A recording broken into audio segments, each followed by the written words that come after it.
So yeah, let's talk about our pads and very short about the polishing liquids. Yeah, so Liquid Elements, we are not only doing polishing machines.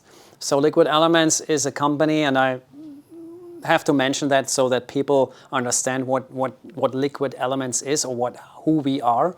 I mean, we are now very heavy in the United States with the polishing machines and all that, everything which is everything around polishing, pads, the polishing liquids, and the machines. But we also do all kind of chemicals. And all the chemicals you actually make in Germany. Yeah, so this is actually something we are super proud of. So everything I'm showing you right now is made in Germany.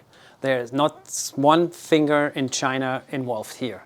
So what you see is what you get made in Germany. Excellent. We love to hear that. That is, and surprisingly well priced. You will be very surprised.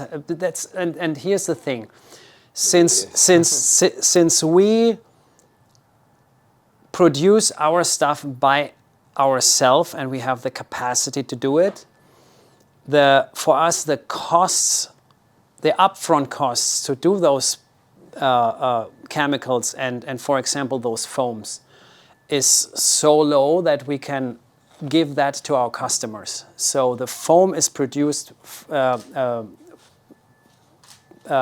us in big blocks, and then we have the foaming machine. The actual factory that makes the foam. We have the factory who makes the foam. I didn't realize that. That's cool. So actually we did also pads for other companies in the past, very big companies. I don't mention the name, but we supplied for other big players in the market, because there are not a lot of companies who are producing the foam in Germany. So we are one of the rare companies, and because we produce the foam ourselves and we don't have to resource it from someone else, right, there you cut out the middleman. So, and that's why we can offer those pads, even if they are really great quality. I mean, those are my demo pads. That's why they're a little bit mangled maybe on camera, but we did a bunch of cars with that already. This is really interesting. I don't think we talked about this last time. I didn't realize that the pads were also made in Germany. Yes. And this story makes me understand better. I couldn't understand how the prices could be actually so good, honestly. So. We put it on the, I mean, on the when you get this is the old version of the pad. Let me see if I have We haven't received our shipment yet, so I haven't seen the package like this. But, yeah. This is have them by the end of the month, probably by the time you're watching this video. Because we branded, we recreated our logo. Actually, this was the old one, and this is a new one. But it says also here on this little foil, made in Germany. And you cannot put made in Germany on it if it's not made in Germany. It's right. You have to get this on this off the thing if it's not the true thing. So also here on the liquids, it's the same thing. It says made in Germany, and it is made in-house from Liquid Elements. So we are very proud of that. Excellent. And yeah. So altogether you have 5 different pads. Exactly. Right? Aggressive blue over there, and we have the very coarse, coarse blue, very aggressive, even more than the red one, and then it goes actually like this exactly. So let's put this back here. So this is I would say the heavy cutting pad, ultra heavy cutting pad, medium pad, finish pad, sealing pad. So those are the 3 different stages, and I mean this one is super stiff. You can barely press your finger in it. It's got huge pores, really aggressive. Exactly, and then this is a little bit less, and then you go all the way down until this one is super soft, and I love this. It's a perfect how do you call it? Jeweling pad, jeweling and waxing pad. This is. I mean, but you can do it also with the green pad. Yeah. I mean, it is definitely, if you squeeze them together, you will see that the purple one is really soft. So yeah. At the time of this that you view this video, these are the 3 pads that we'll have in stock at Sky's the Limit. When Deimo came by a month or so ago, we got to play with these a little bit, and we decided we'd start with 3 pads. So we tested these 3, or we really liked these 3 the most. So we're starting with that. And if you guys vote with your dollars and you really love the pads, which I think you will, then we're going to go ahead and bring in a couple more options. But we figured this can certainly do double duty for anything that we Definitely, need. yeah. And, so, yeah. I mean, with those 3 pads, you're pretty much set up. If you really want to nail it down to 1 pad, the yellow is the one. That is actually our, we call it, if you only want to buy 1 pad and 1 liquid, you go with the yellow one, because that's kind of a one-step polish.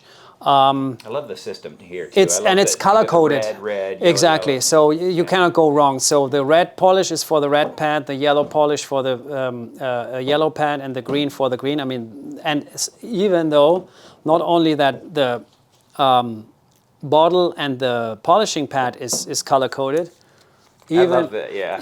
even the polish itself Yeah. is green. So And the smell. that is something that is super unique, because I think we are the only company on the planet. Well, now there are a few more. I think they came out with the same idea, because normally polishing liquids are smelling like oily or like chemicals and stuff like solvents. that. So solvents, exactly. You smell the solvents. It's not pleasant to work with. Yeah. But this is apple. Yep, and apples are often green. So. Apples are green, so that's sense. why we made that. And then here we have a banana flavor and a cherry flavor. And it's very, when you work it, you smell it it fills the room a little bit, and it's not harmful for your body. So big point. Yeah, it smells great. And Yeah. we are not carrying the polishes yet, but that's very tempting for us. Like, I love the idea of that. And the amount of time that I spent using, I think I spent the most time using this combo right here.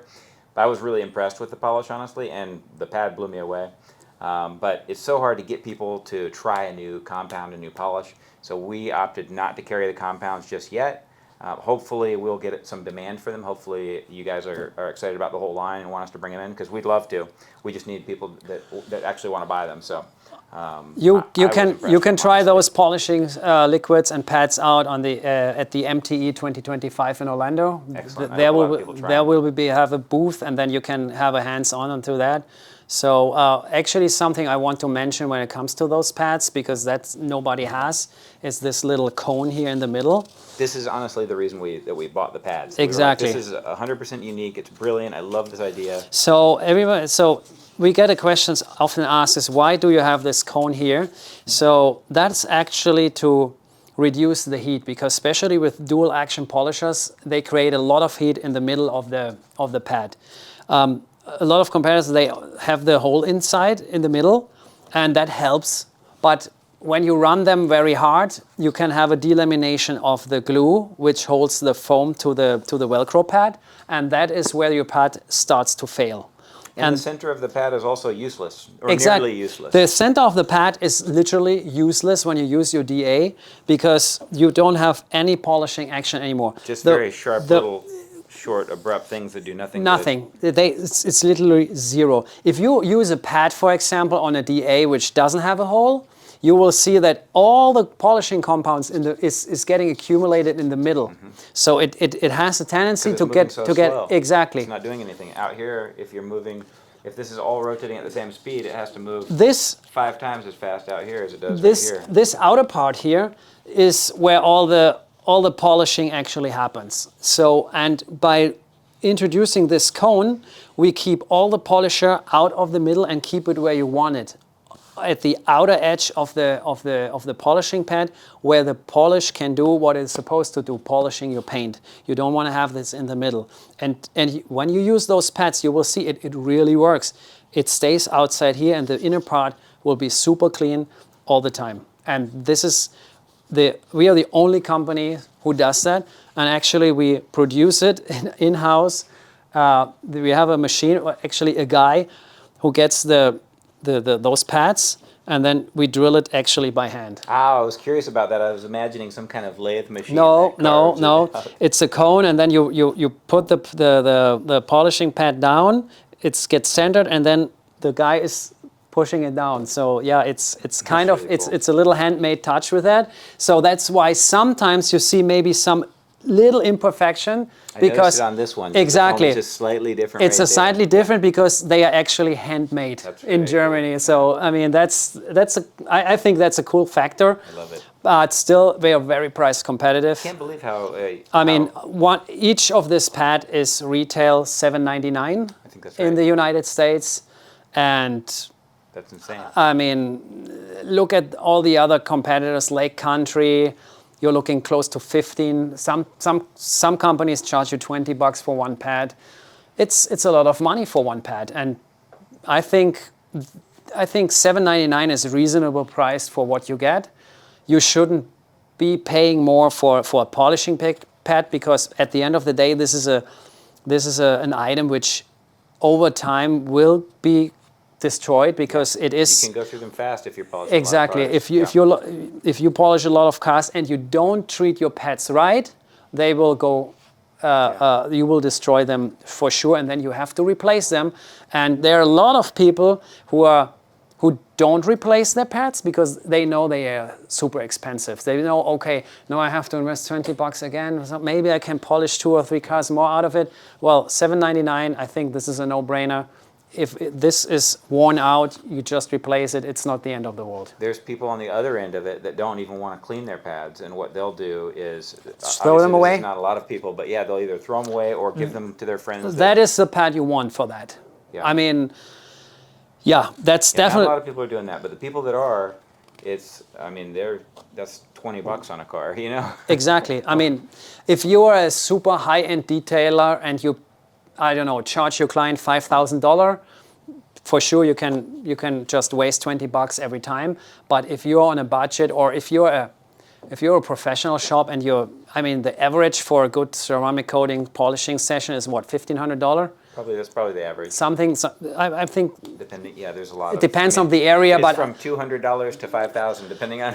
Well, $200. They won't be in business for more than a week, but they're out there. Unfortunately, if someone offers you a $200 detail with ceramic coating, you rather step away and look for a professional. Seriously. But let's assume $1,500. Yes, I mean over time, if you throw this away after every polishing session, you're looking at probably you use 5 pads per car. That's the average, I would say. That's what I would say. 4 to 5 pads, and then you should clean them and reuse them. That's $100 if you throw them away. If the pads cost you $20, 5 pads times 20, it's $100.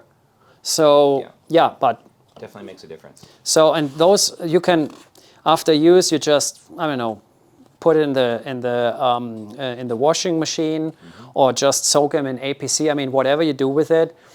Please don't use your pressure washer to clean those, because I sometimes see people who lay them down and then they come with a high pressure washer and pressure wash the heck out of it. That'll tear all the cells up. Exactly. You're destroying the pad because all those little cells inside, they will get destroyed because of the high pressure, and then you actually weaken your pad, and over time it loses performance. So please don't use a pressure washer. You can use a pad washer, for example. Lake Country has one. You can pump it. Go ahead. Perfect. That's a way to do it. Excellent. Should we do a little demonstration? Let's do some demo. Yeah. Okay. Let's go ahead. This is the amount of polish you want to use on that, not more. If you put one more, it's fine. At the beginning, maybe a little bit more to prime the pad, but then if you go ahead and use it, that's all you need. I mean, don't saturate the pad the crazy out, because it slings all over the place and you don't want that. So in order to prime the pad, you just pull the machine down, put it on speed 1, and just prime the pad. Pad primed. You have an even distribution everywhere. I mean, of course, you see the dots, but you have a thin layer everywhere. You have a thin layer everywhere, and that's all you need. Really, that's all you need. Don't go crazy. And then if you want, now because the pad is primed, you can maybe... I closed it. Bad habit, sorry. That's fine. No, it's actually a good habit. It's a good habit. So then you can apply a little bit more, just like that. Don't go crazy. Yeah, because all the polishing liquids, they are kind of expensive, so don't overdo it, because you throw money down the drain and you don't want that. That's all you need. And then you can just apply or spread the polish over the surface on speed 1.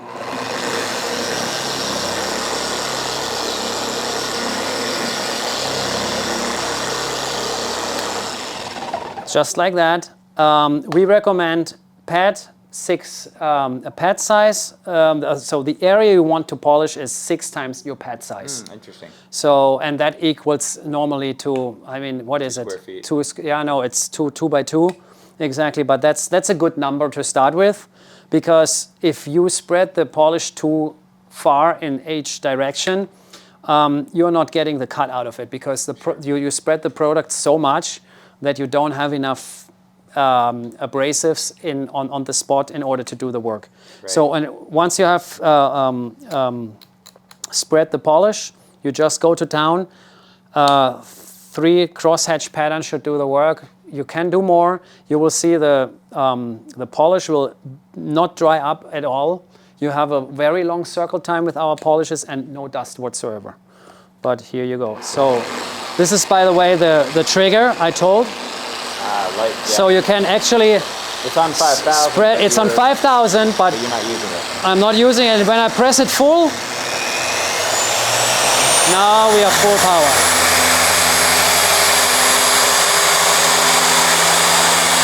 No pressure.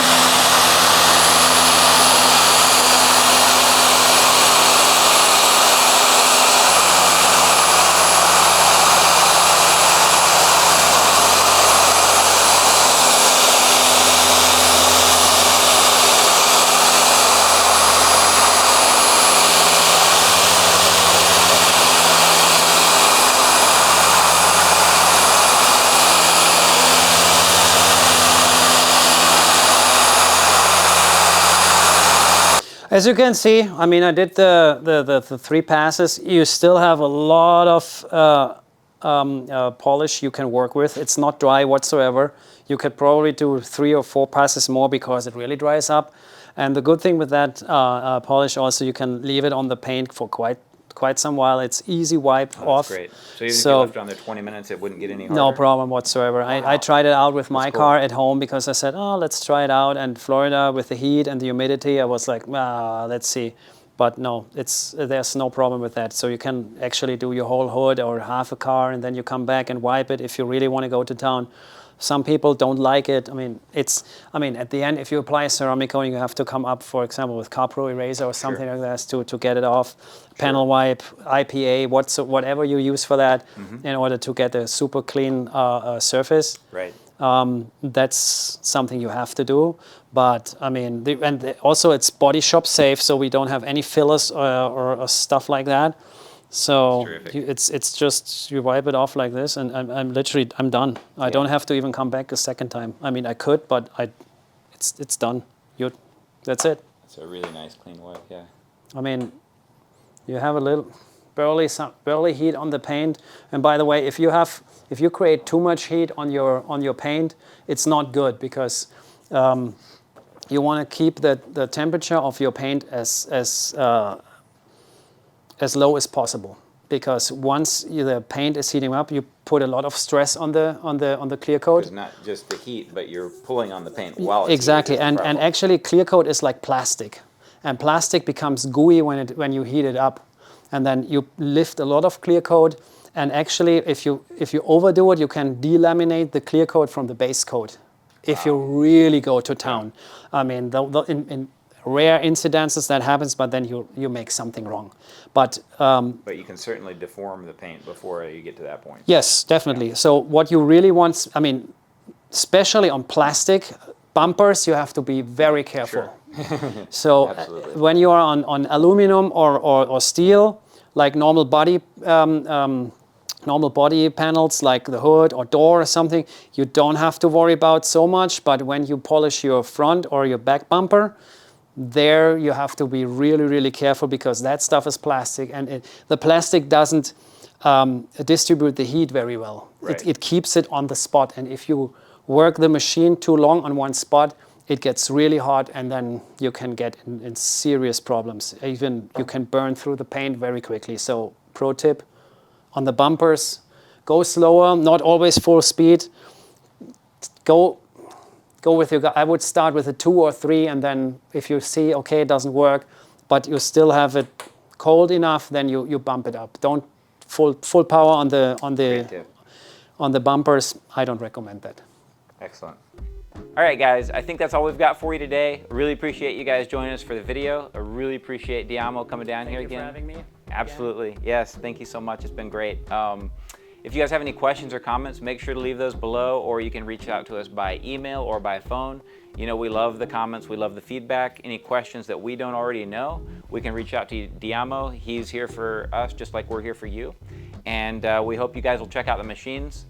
If you haven't done so already, be sure to hit the notification bell.